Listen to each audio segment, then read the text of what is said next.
everyone for joining us this morning.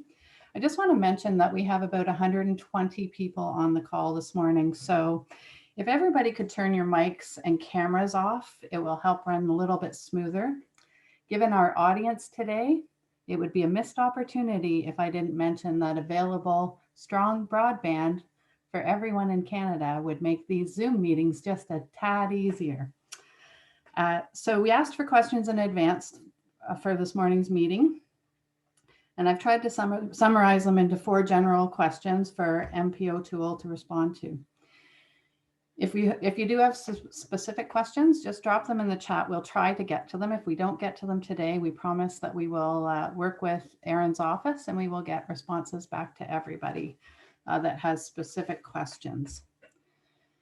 So before we move on to our star of the show this morning, I want to take a moment and reflect on the resiliency, dedication, and innovative spirit of this business community. You bring it to light every day. We all agree that 2020 has brought us grand challenge, grand frustration, and a daily renewable fear of the unknown.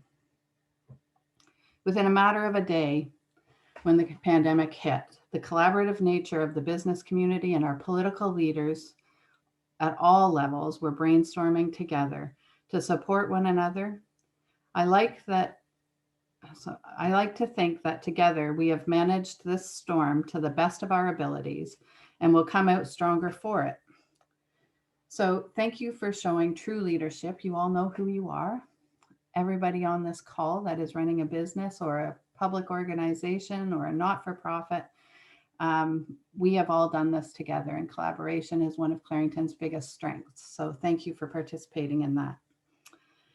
I just want to take a moment and recognize a few special guests we have this morning. We have with us Clarington's Mayor Adrian Foster. So when I call your name, if you could just pop your camera on just for a second so people can put a face to a name that maybe don't know us. Hello, Mayor Foster. We have Durham Regional Chair, John Henry. Morning, Chair. And also a couple of people I want to recognize. We have our new President and CEO of Lakeridge Health, Cynthia Davis, with us this morning. Welcome to the community, Cynthia. It's the first time we've met. And the new Director of Planning for the Municipality of Clarington, Ryan Windle.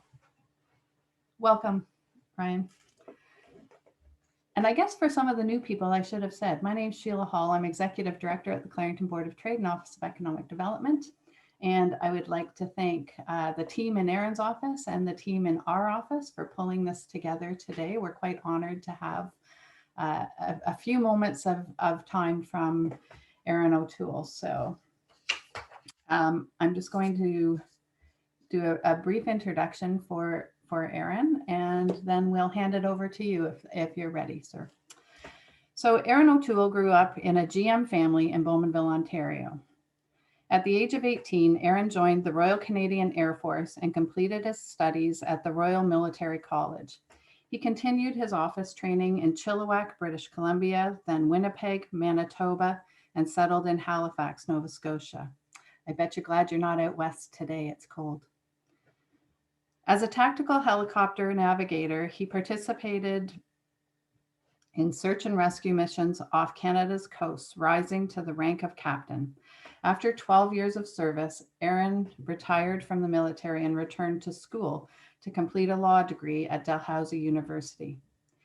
Erin spent the next decade working as a lawyer in the private sector. Loyal to his brothers and sisters in arms, Erin became one of the co-founders of the True Patriot Love Foundation, a national charity serving veterans and their families. Elected 3 times in his riding of Durham, Erin recently served as Shadow Cabinet Minister responsible for Foreign Affairs and was instrumental in establishing a special committee on Canada-China relations. However, his proudest accomplishments remain marrying his wife, Rebecca, and being dad to his 2 children, Molly and Jack.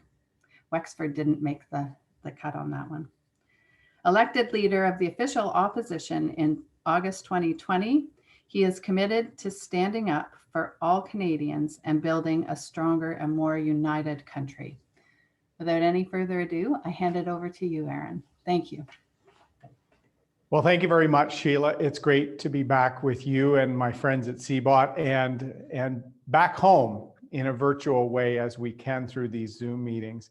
And for the record, our dog Wexford has his own Instagram account. So he's loving this new notoriety he has. But look, it's so great to be with you this morning, and thank you for the invitation, CBOT. I'd also like to take a moment to recognize the leadership of my friends and leaders at other levels of government. John Henry, Adrian Foster, thank you for your leadership throughout this challenging year for Canada. And I'd like to congratulate Cynthia Davis on your new role as President CEO of Lakeridge Health. You're coming in a pandemic, as you know, but I've been keeping in touch with my friend, Dr. Tony Stone, throughout this pandemic, and your team, both the frontline physicians, nurses, professional care folks, PSWs, cleaning staff, literally everyone has stepped up in a major way, and our community really appreciates it. So Cynthia, you're taking over a very special team, something very important to our region, and we all wish you the very best of success. It is great to be back in Clarington this morning, although I am in Ottawa for the record, and it is probably a little colder here. Since becoming leader of the Conservative Party in August, I've been meeting with Canadians from coast to coast to coast. And there's nothing like getting together with people, but nothing like coming home. And this is the way we need to do it in the midst of a second wave of a pandemic. I know I don't need to tell you how difficult this past year has been for workers, for small business owners, and families across Durham and across the country. Hundreds of thousands of people have lost their jobs, and many entrepreneurs are worried that their small businesses won't survive to see the summer, to see post-COVID. The government has announced a variety of programs to help, and we, as the opposition, have supported them. But government programs are certainly no replacement for paychecks and for life getting back to normal. We need to get our economy back on track so people can return to work. But we cannot secure jobs, we cannot secure our economy, and we cannot secure this future until Canadians are vaccinated. So it's incredibly frustrating that more than a year into this pandemic, the government still doesn't have a detailed plan for vaccines. Lockdowns and restrictions were put in place to buy governments time to get solutions into place. Solutions like vaccines, rapid testing, variant testing capacity, and therapeutics. These tools now exist and are being used elsewhere. The problem with the Trudeau government is they have not succeeded in bringing them into widespread acceptance and use in Canada. Every canceled delivery of vaccines, every delayed shipment means Ontarians, folks in Durham, will have to wait longer to turn the corner in this pandemic. It's another day that businesses are forced to stay closed, burn through their family savings. It's also another day that families are forced to be apart. Grandchildren can't see their grandparents. Families are isolated. Mental health challenges are rising. As leader of the opposition, I have a job to do holding the Liberal government to account. But let me be absolutely clear. Above all things, I want the government to succeed on vaccines. Canadians want them to succeed. It's only with millions of vaccines deployed will this country actually start to turn the corner in this health crisis so that we can focus on the immense economic challenges ahead. These are serious challenges that require serious leadership. To me, that is what the next election will be about whenever it does come. Who can secure a strong economic future for all Canadians following COVID-19? It's a question of which path do we want to take as Canadians. We can take Mr. Trudeau's reimagined economy those are his words, that leads nowhere and leaves millions behind, or we can choose the solid and certain path to securing our future. Now, the Liberal government were in charge of getting vaccines, and look what happened. Do you really want this slow and out of touch government to be in charge of our economic recovery too? It's time to stop an Ottawa knows best approach, one that often helps insiders and those connected with the government to get ahead. I believe we need to champion Ontarian workers, their families, and the communities that they're a part of, communities like Clarington. This is very personal to me, as I know it is for all of you. Our region was once one of the key economic engines of the province that was the economic engine of the country. We were very proud of what we manufactured, and rightly so. But in my lifetime, workers and some of our communities have paid the price as too many manufacturing jobs have been outsourced abroad. It may be more efficient and affordable to make vaccines, masks, and ventilators in China, but it's not in our national interest to make things vital to our security and increasingly to our prosperity in countries like China. So when the most efficient outcome does not align with our national interest, does not align with the well-being of Canadian families, a Conservative government will ensure that our national interest, Canadian families, comes first. And at the same time, we will develop new markets and support the reshoring of some strategic manufacturing to Canada. The next 2 decades will be defined globally by a clash between the United States and China. We need to position ourselves accordingly. The Biden administration decided to cancel the Keystone XL pipeline on their first day without a second thought. Now the potential cancellation of Enbridge's Line 5 pipeline has put thousands of jobs right here in Ontario at risk. And it will make everything from gasoline to groceries more expensive.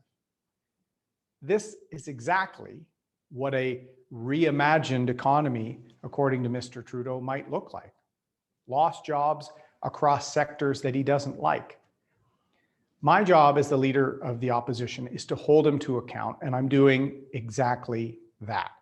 Conservatives will be working tirelessly for an economic recovery that helps businesses, big and small, in Clarington, in Oshawa, in Bowmanville, across Durham, and across our great country. But I have another very important job, and Sheila alluded to this. As the father of 2, my greatest worry is failing to leave a better Canada for Molly and Jack, a prosperous Canada that gives them opportunities. That is what truly motivates me as the Conservative Party leader. I love this country. It's why I served it when I graduated from Bowmanville High School, and it's why I serve it now. And I know there are great days ahead. That's why every day I'm telling Canadians about the vision Conservatives have for a stronger, more prosperous, and a more united Canada. As we recover from COVID-19, it's time for certainty, competence, and ethical leadership. Ethical leadership means politicians have to be there for you and for families across the country, not for their friends and corporate insiders. I want you to know that a Conservative government will have your back, whether you're a small business owner in Bowmanville or a family worried about high-speed connectivity in Burkton. We will have your back because Canada is at a crossroads. I know which path we must take to rebuild this great country, what path we must take to get every Canadian back to work in every sector, in every part of the country, to secure our future together. This path may not be the glamorous one that Mr. Trudeau wants to take, but it is the one we can take together, because on this path, no one will be left behind, and Canadians will work hard together to recover from COVID-19. So my thoughts that I'm sharing with my hometown are similar to what I'm sharing across the country. I hope you will join me to rebuild our economy and secure this future. We have to do it together, and we have to start planning now. Thank you very much.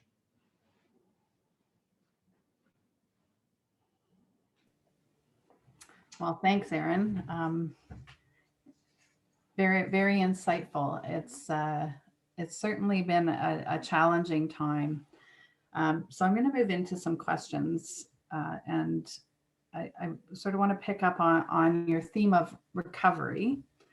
It would be very easy for us to sit and pick at COVID all for the rest of the hour that we have with you, but I think that it's in the business community's best interest to look beyond, this.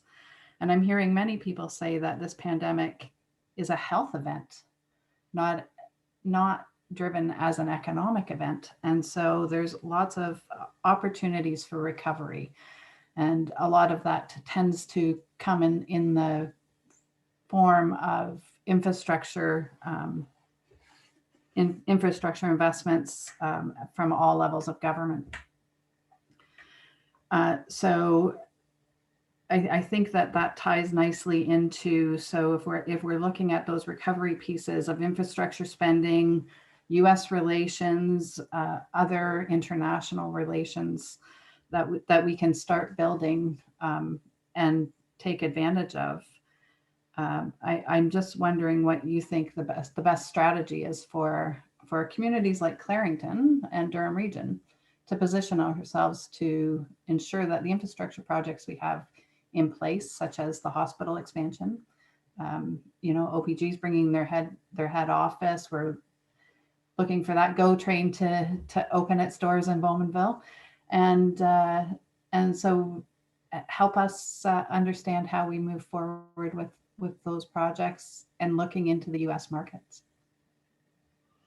Well, thanks, Sheila. I'll start with infrastructure first, because this is not only a critical tool in building productivity and growing communities, it can be part of our economic recovery. In fact, Canada, under the Conservatives, led the world in recovery from the 2009 global recession. And I've spoken to John Baird, who actually ran the most efficient infrastructure Build Canada program as part of that economic recovery in Canadian history. In fact, funds moved out for shovel-ready products faster than ever before, and that's consistent. Another proud legacy we have that actually owes to our neighbor and Durham's own, the late Jim Flaherty, was the permanency and indexing of the gas tax as a gas tax sharing as a revenue tool that gives our municipal partners that steady, predictable stream of revenue. In fact, I've spoken to Adrian about this, many times, Bobby Drew. This week, I had a meeting with the big city mayors. A lot of the municipal levels of government want a bit of that certainty, and that's something we've committed to with the gas tax, and we'll try and come up with new ways of providing that certainty. And infrastructure is one where we have to work with the provinces on their priorities and the municipalities. And personally, I think there should be a heavy emphasis put on any infrastructure that can have a multiplier effect for economic development, job creation. So, in some cases, transit and infrastructure, we see that with the GO train, and I've spoken to MPP Lindsay Park on this and her colleagues from the Durham region, but as well as this broadband piece. If we've learned anything from the pandemic, there's a digital divide being created in Canada, and a lot of people think it's urban versus rural. Well, Burkton seems rural, but it's in the GTA, for goodness sake. And this is an area we've been working on for many years, and I think there's an opportunity for the government, municipal and provincial governments, and the private sector. I've spoken to Bell and Rogers and all the big players on the need to push out. I was very happy to see Bell just put an extra $1 billion of CapEx into their plans to expand, and I know Rogers and TELUS and all the others are doing the same, as long with some other ISPs. So anywhere where infrastructure investments can actually help the economic recovery, that will be our priority. And speed out the door, less complexity. A great example of the ineffectiveness of the Trudeau government is the Canada Infrastructure Bank. How many projects completed by that bank? 0. How many huge contracts and offices and paying for an executive to commute from Vancouver? Millions spent on the insiders that were hired, no progress. And look, we've got a very sophisticated financial sector. We have a number of large pension funds. We've got the expertise in infrastructure. We didn't need an Ottawa knows best insider approach to creating a bank. So we're going to get things out the door and quickly. On the US front, this is critical for Canada, is repairing the relationship with the United States. I had a call with Prime Minister Trudeau in November where I urged him to get in front of the Biden administration to promote Canada-US self-sufficiency on energy, on key commodities like steel, aluminum, auto, connecting and shoring up our electricity grids, and then committing to a stronger, more fulsome partnership in NORAD. If we do that, we can tackle the Buy American sentiment. We can tackle the attempts to shut down Keystone XL and now go to Enbridge Line 5. We have to show that we are the only nation in the world with a free trade and a domestic homeland security partnership with the United States. The Trudeau government has really floundered on this relationship, going back to Obama, who canceled Keystone the first time. There has been a one-way bad relationship now under 3 presidents, and we have to change that. Our area knows this, Sheila, better than anyone, because the success of Oshawa, both General Motors and CAW, now Unifor, was the Auto Pact of the 1960s. So Ontario, and particularly Ontario and the US, has had free trade in some sectors since before I was born. We have to return to that Canada-US reliance, that just-in-time manufacturing, and therefore we can't have super high taxes and regulation on one side of the Canada-US border to put us at a disadvantage for investment. So focusing on fixing that US relationship, access, striking away Buy American blocks for Canadian enterprise, that will be a top priority for a Conservative government.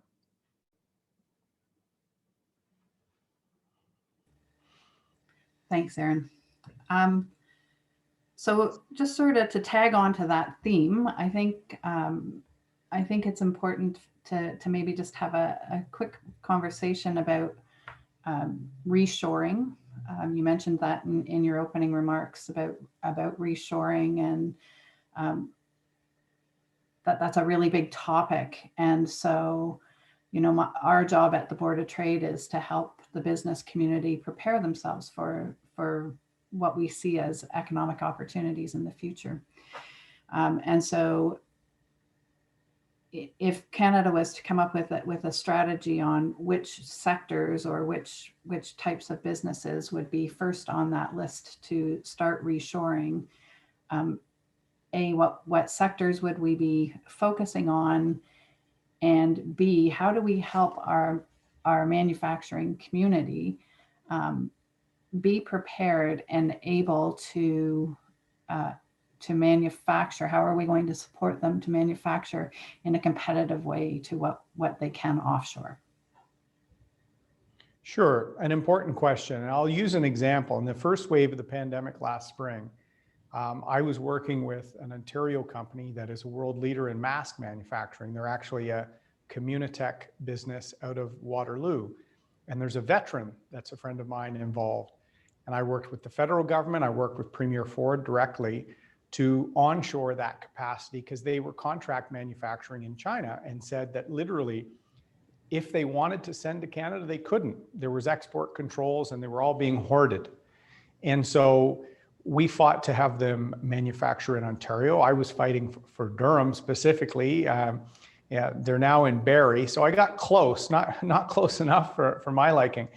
But One of their investors had a partnership in Barrie, and it led there. That is just one example. The capacity that we've seen, the need for critical medical equipment, critical rapid tests, drugs, these sorts of things. We have to have a regulatory environment and a competitive investment environment for that domestic capacity. It's 100 years ago this year that Canadians at the U of T discovered insulin. So we're a bioscience leader, and that's why it's tragic to see us in 35th or 36th place and not manufacturing a vaccine that's either domestic origin or under license. The Liberal government over the last few years had been fighting with industry over the Patented Medicine Pricing Review Board. So despite what they say going back 30 years to say why there's not vaccines here, it was the Liberal government's antagonistic approach over the last 4 years with the industry that led them not to partner. And then Trudeau partnered with China, unbelievably. So those key sectors we need domestic capacity. I've also been saying for some time, we need domestic capacity in critical commodities that we're losing to unfair global competition from China. Steel, aluminum, and impacted by that, manufacturing and auto for Ontario. And why do I say that? 30 years ago, China was led into the WTO with the hope, it was the Clinton administration, with the hope that China, by being let in and being given favorable nation status, it would lead to quality of life rising in China, human rights, democratic rule of law. It has gone the opposite way. China's running internment camps and committing a genocide against a religious minority. The 300,000 Canadians that live in Hong Kong are now living in a police state because of an international legal violation. The Chinese are hacking into the National Research Council. They are a bad actor. They should not be able to benefit from global trade, the rules-based system, while they game it. So we should be working with Australia, the United States, the UK, and other countries to rebalance global trade. And I've been saying for some time, we have to work strategically with the United States. We should not allow Huawei in our 5G because our closest security ally is saying that is a risk we don't want allies, particularly those in the Five Eyes group of countries, to take. Right now, Mr. Trudeau is the only leader in the Five Eyes that is still leaving a door open to Huawei. We have to align on these key commodities. And really, and I've talked to a lot of manufacturers in Ontario over the last number of years, we almost need a fortress North American approach so that we trade freely with other countries that are free and that follow the rules. And we start tariffing in many cases and onshoring capacity from the bad actor countries of the world. Leading the pack are the China, the Russia, and some others. So this will be strategic commodities. This has already existed, Sheila, in defense procurement, and I used to work in this. You're allowed to show domestic preference. You're allowed to have, buy Canadian in defense and security essentials. The US has extended that to the commodities that build defense equipment, like steel and aluminum. We have to align with them on that. And if we do, we can actually benefit because we can have preferred access to the world's largest market and then access to great markets in Europe through our free trade agreement, through Asia with the Trans-Pacific Partnership. But that domestic capacity will be a priority for our government. Thanks, Erin. So switching gears, I want to talk about small business, and I always have Councillor Hooper's voice in my head when I say small business. And when we say small business, we mean with a small s. And so the small business and tourism operators have been the most impacted by the pandemic. Many have developed innovative new practices and have managed to keep their doors open in some capacity, following regulations. But vaccines and rapid tests are really going to be the key to us being able to reopen completely. or at least to stop the snowballing impacts for small business.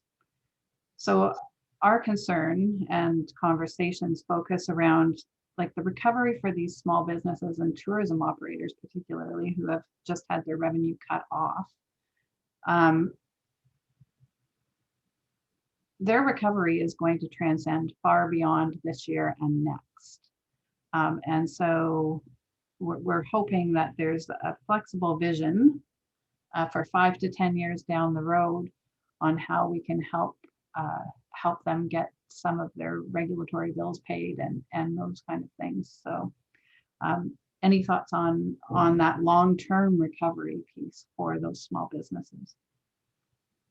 Sure, thank you. And let me, Sheila, use this opportunity to congratulate you, the Board of Trade, the Downtown BIA, and the Durham region for some of your incredible work on the buy local, the curbside, and celebrating and helping local establishments. I was in on some of the calls and some of the meetings and partook in some of them and tweeted out and all those sorts of stuff to promote it. It was a lifeline for a number of businesses, but also it was tragic. You know, our office, Danielle in my office and myself in the height of the pandemic, calling businesses, particularly those that were in their first year or two of operation, holding on by a thread. It was heartbreaking to deal with some of these families.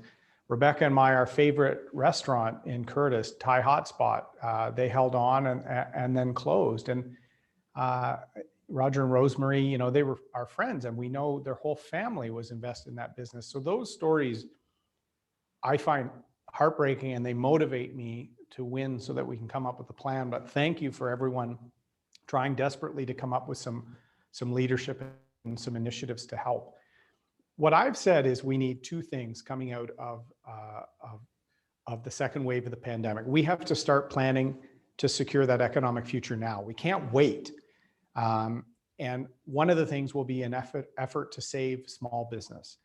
And that will be an all hands on deck levels of government, where we need agencies like BDC and others to work better and smarter, to be mandated to offer some terms and packages that help people restructure.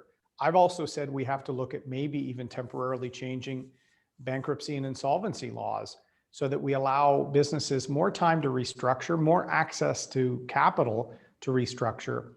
Because if they can, not only does it give them the opportunity to thrive down the line if they survive in the short term, every small business, you know, particularly medium-sized businesses in Durham region, they are employment centers.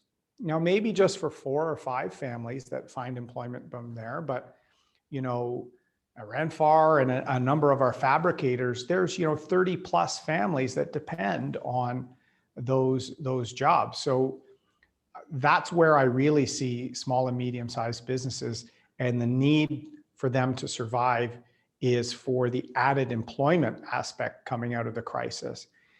The other thing I've said is the Conservatives, we're known as good fiscal managers. We're known as, you know, job creators, and we're going to be refocusing our efforts on that. I've said our efforts to get our finances under control will be over the course of a decade, because certainly we have a $400 billion deficit now, not debt, deficit. But more importantly, there are going to be acutely affected industries like tourism that will need prolonged assistance because of the unique impact on their enterprises. So we need vaccines so we can round the corner and get back to some normalcy. But we do know for several years there will be some businesses, highly affected sectors, what the government said. But again, the Trudeau government announces something months ago, and then just last week provides the details on how to apply to the highly affected sector aid package. With cash flow and liquidity being the critical piece for a lot of businesses, they can't afford lovely announcements and no follow through. So what we want to do is take that decade to get the financial situation under control, because in the first couple of years, there will be sectors that will need more assistance. And as Conservatives, we do not want to start raising taxes. The Liberals are already looking at taxing homes, creating upper tax brackets, raising the GST. We think the economy is way too fragile for that. We need to focus on jobs. We need to save as many small businesses as possible. And in the coming weeks, Sheila, we're going to be releasing some really exciting policy on that, focused on securing our future. I look forward to seeing it for sure. So I'm just so we've got several actually real estate folks on the call today. Real estate's definitely a topic of conversation in the economic development world, as always, but you know, the unknown of what will happen in a commercial real estate world is definitely something we're keeping our eyes on. And the work from home, so some of the benefits of working from home, you know, include us all having that commute time to spend with our families, or self-care, taking cars off the roads, for some relief on our emissions levels. So I'm aging myself here. There was a time when larger corporations and government agencies had more localized satellite offices, let's call them.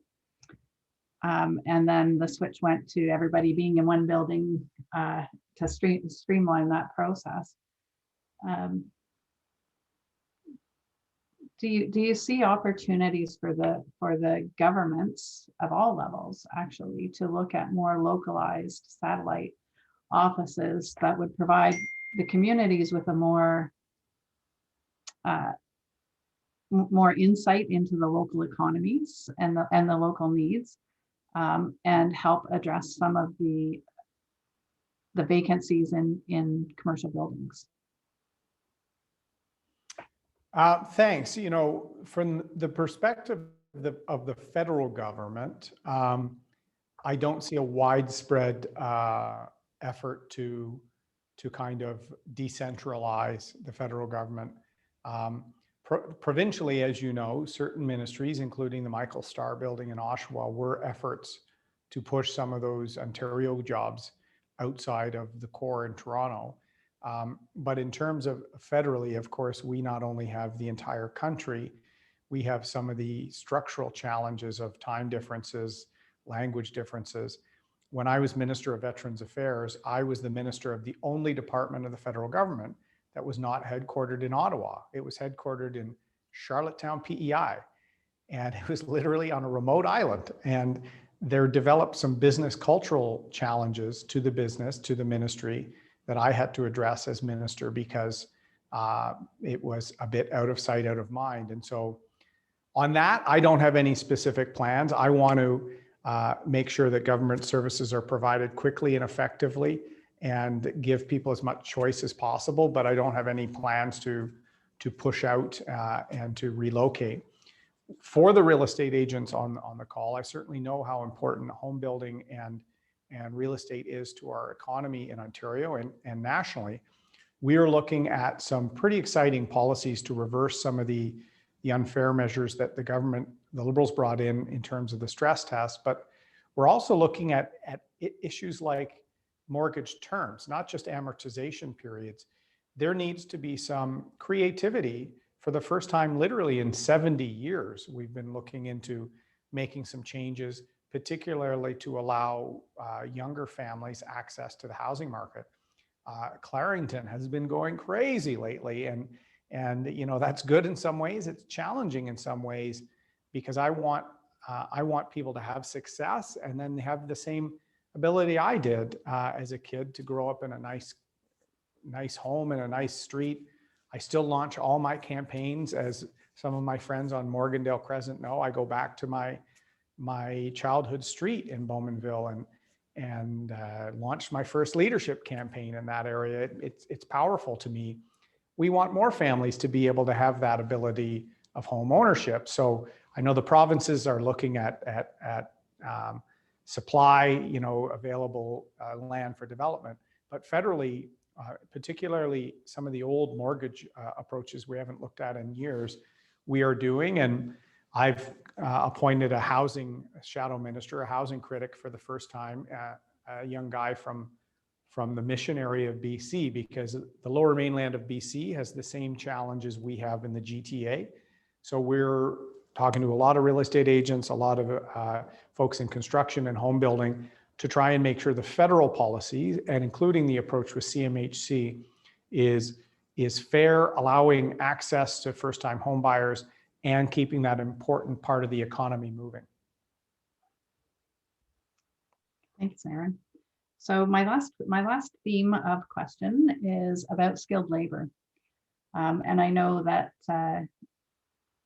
traditionally skilled labor programs are a provincial mandate, but I know you and I have talked many times about we need to link the economy across the country and not just provincially. And so as we see changes in economic drivers in the West to the East, and we know that in Ontario we have an incredible shortage of skilled trades, and moving forward that's only going to get to be a larger chasm. Do you see a role from the federal government to help in that apprenticeship program that is traditionally difficult for employers to embrace and difficult for the apprentice to connect to? The simple answer is yes, Sheila. I see a role, and in fact, this is going to be a priority for me. And we did a lot when the Conservatives were in government. We allowed apprenticeship programs to be eligible for student loans for the first time. We required any large company bidding on large federal procurement projects to have and publish its apprenticeship training program as part of the qualification criteria for bidding. I talk a lot about this skills gap, and in Durham, I became good friends with Arthur Capon because of his challenges getting enough labor for his operation, which out of Curtis was selling molds and other things around the world. And so every time there's a skills gap, there's a lack of productivity. Our friends at OPG, the one risk identified in the refurbishment, which we're all proud of at Darlington, the largest infrastructure and building project in Ontario at the moment, perhaps in Canada, the one risk to delays to that project is skilled labor. So how do we fix it? The federal government has to tie our training dollars to future workforce needs. I've said this to MPPs like David Piccini, Minister Lecce, and others. We have to have the federal government, which studies which occupations are short, which runs the skilled entry program for immigration, and which spends billions on training. We need to take real data, update this regularly, like a business would, and then also partner with provinces, which in many cases, particularly in Ontario and Alberta and New Brunswick, are actually looking at new investments in the skilled trades in the high school program. I think it was a huge mistake about 30 years ago for it largely to be de-emphasized. Countries that get it right, like Germany, have tremendous success, tremendous productivity, and we need more options. We need job opportunities for more of our citizens. And I'll tell you, we're proud of Durham College, Don Lavisa and his team, always, whenever there was a change at General Motors or anywhere, always looking to adapt for that training environment. We need that type of leadership to also be demonstrated within the high school route, so that we can actually stream better and have better immigration processes to quickly match people, rather than temporary foreign workers, which people would be surprised. We've had temporary foreign workers pre-pandemic, not just on the farms in Durham, in businesses, because we couldn't find skilled trades. So the government has to operate here more like a business. If there was a critical shortage, you would have a program to address that shortage. And so we're going to try and partner with business, with polytechnics and colleges, as well as trades unions. I'm doing a lot of outreach to trade unions, because I really think right now the Conservative Party is the only party that wants every sector, every part of the country to flourish post-COVID.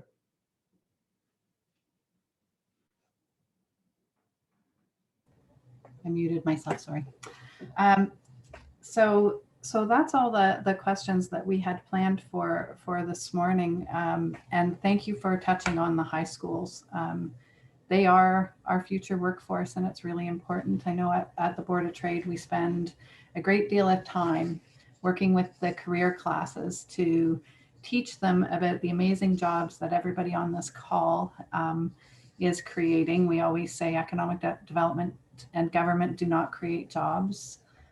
Businesses create jobs. So thank you to all of you for those opportunities for the students. When you live in a community that has large industry in it, like a large employer like Ontario Power Generation, sometimes it's hard for people to see the other job opportunities, but be sure that we are sharing those with everybody. So I will hand it off to you again, Erin, maybe for some final thoughts. I want to be respectful of people's time this morning. So for a couple of minutes of final thoughts, and then we'll wrap up. And thank you for being here with us today. Well, once again, thank you, Sheila, and thank you to the CBOT team for the invitation. You're good friends, your neighbors when office times are a little more regular and normal. And I think we share the passion to make sure that small businesses across Durham weather this pandemic, not only survive, but thrive afterwards. That's going to be my relentless focus. And I hope today's discussion has given you some sense on, I'm still bringing that kid from Bowmanville approach to everything I do. And it doesn't matter what part of the country I'm on a Zoom call with, I like to talk about my community. I'm very proud to be the Member of Parliament for the community I grew up in. And I want to be the Prime Minister from the community I grew up in, so that we can help families, not just in Durham, but across the country, get back on track after COVID. So I want to just say I see a lot of familiar faces and or names at least on this call. I want to thank all the civic and business leaders for your tremendous leadership throughout COVID. I want to wish you and your families the best of health and prosperity this year. And thank you again for this opportunity. I may not be able to speak in Durham as much as I might like, but I take Durham with me wherever I am, both physically and virtually. But my goodness, do we all look forward to getting back into a church basement or a hall to do these things when we can round the corner with the vaccines and get the country back on track. So thank you for the opportunity. Be well and have a great rest of the day. Thanks, Erin. So just a couple of final remarks from me as you are talking to your friends internationally and nationally. And I know I don't have to remind you of this, but I'm going to say it publicly. We have an amazing strength in energy and agriculture. And so we have the ability to power the economy in both food and fuel. So let them know we're here. We're here to be a solution, right? I thank you again. I know your time is very stretched at this time. And to everybody, again, just to reiterate what I said at the beginning of the morning, I want to thank everybody for the collaboration. We couldn't do what we do without all of you as our partners. And it was overwhelming. And Erin, maybe you can take this back to Ottawa. We heard in an overwhelming manner how appreciative the business community was at the beginning of the pandemic of the collaboration, regardless of party politics or colors or stripes or gender or whatever makes us different from one another. that everybody work together for the good of the economy and the good of the community. So I think that that's a really important message that we take from COVID. So thank you to everybody for that. I will wrap up now. I know there was some questions in the chat. We will get to those and get back to everybody that asked a question. And I hope everybody has a great day. In our office, we start our week off with, I have this little box full of motivational things for us to start our week with. And this week's was call your mom. So if you have the ability, call your mom. If you don't have the ability, go and find a picture of her and remember her. So have a wonderful day, everybody.